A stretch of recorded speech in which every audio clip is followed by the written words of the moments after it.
In the grand halls of the Quartermain mansion, echoes of old family feuds and inherited pride seem to seep into every corner, staining the air like the residue of history itself.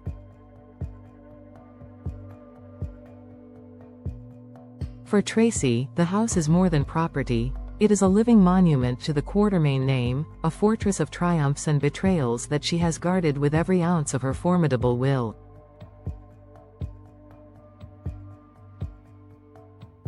Yet when she looks around now, the rooms feel hollow, the laughter she once tolerated replaced by silence, and the walls heavy with resentment.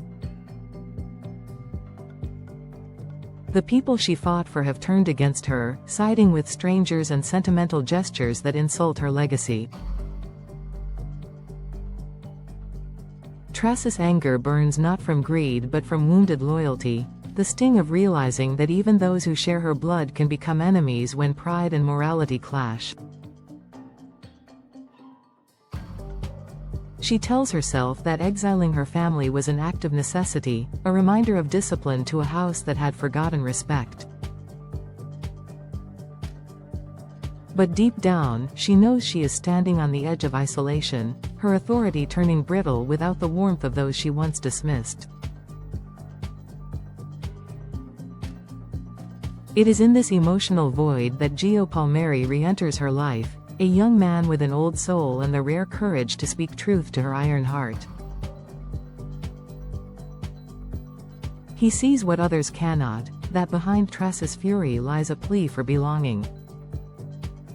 His words strike her unexpectedly, urging her to reopen the mansion's doors not as a gesture of surrender but as a reclaiming of purpose. For Gio, family is not built through control or fear but through endurance, the ability to love even when it hurts, to forgive even when it feels undeserved. It's the very lesson that the Quartermains, in their legacy of power and self-sabotage, have always struggled to learn. Tracy listens, but pride remains her prison. Still, his sincerity lingers in her mind long after he leaves, echoing through the halls like the whisper of Monica's ghost, a reminder that the mansion was never meant to be a mausoleum of grudges.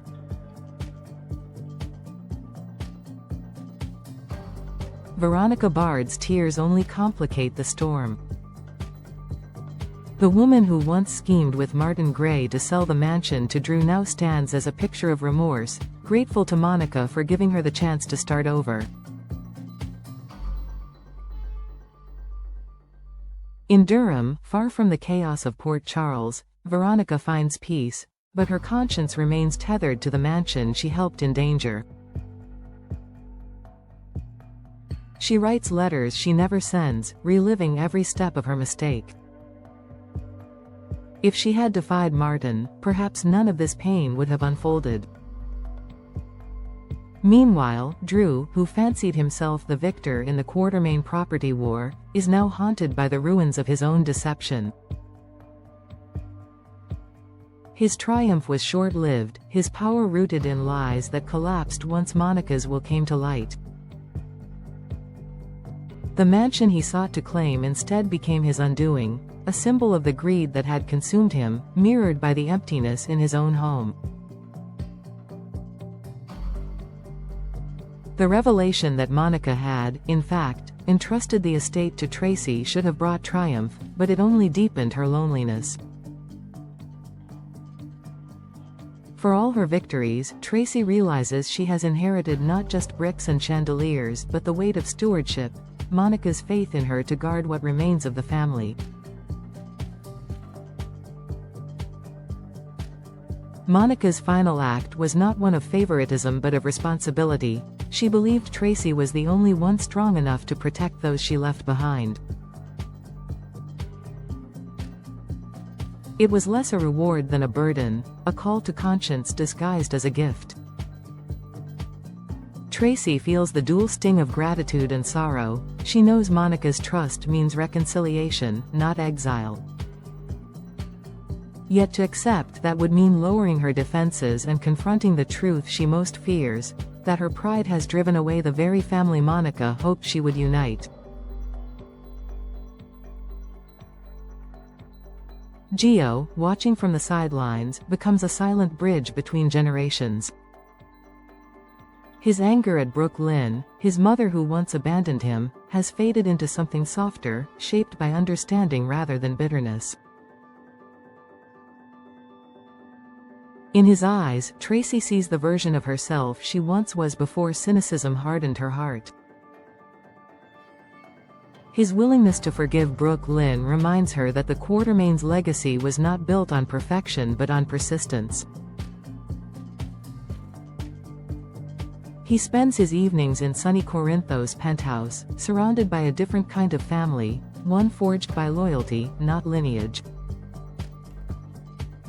Yet part of him aches for the mansion, for the creaking floors and the sound of quarrels that end in laughter. When Ronnie extends an invitation for him to return, he hesitates, torn between freedom and duty. But the idea of rebuilding something broken, of helping Tracy rediscover her humanity, pulls at him more strongly than he admits. Meanwhile, the family's absent matriarch seems to haunt every choice they make.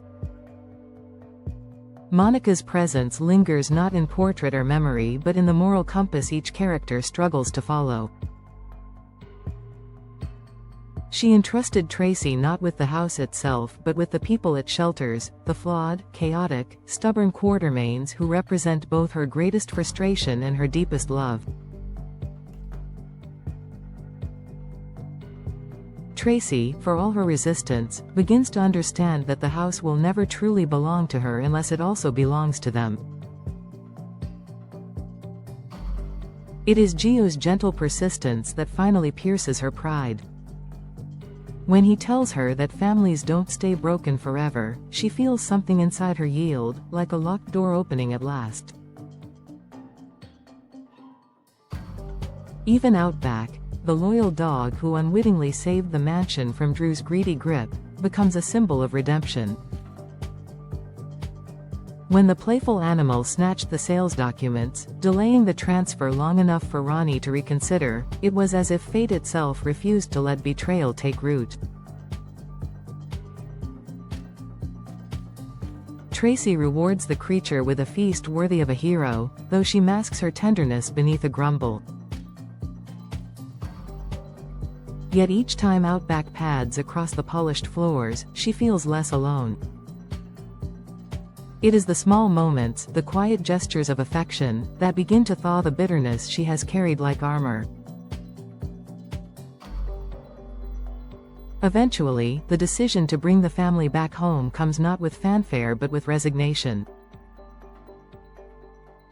Tracy writes a series of invitations, short, blunt, but sincere, and leaves them on the table where generations once gathered for breakfast arguments and reluctant truces.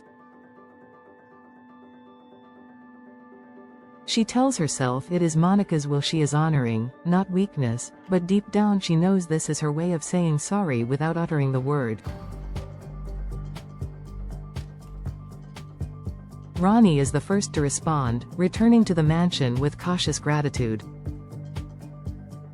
Their reunion is not warm, but it is real, an acknowledgement that both women have been shaped by loss and pride in equal measure. Drew remains absent, his shame too fresh to face them, but Brooke Lynn arrives soon after, her son at her side, and for the first time in years, the house feels alive again. The sight of Gio standing beside his mother at the dining table is enough to break Tracy's composure. It reminds her that bloodlines mean little without reconciliation, that legacy is not about possession but protection. As laughter and chatter fill the hall, she finally allows herself to exhale. For once, she is not the commander of the Quartermains but their guardian. The mansion, once an emblem of division, becomes a place of fragile unity, a family home reborn from ashes of ego and regret. Yet even as peace settles over the Quartermain estate, a subtle unease lingers. Tracy knows that harmony in this family is always temporary. Old wounds never heal completely, and power dynamics shift like tides. But perhaps that is the essence of being a Quartermain: to fight, to fall, and to rise again. As she walks through the house that now feels both familiar and foreign, she whispers a silent thanks to Monica, acknowledging that love, in all its imperfect forms, has survived yet another storm. In the reflection of the grand mirror by the staircase, she almost thinks she sees Monica smiling back at her, a quiet approval for the woman who finally learned that true strength is not found in control but in forgiveness.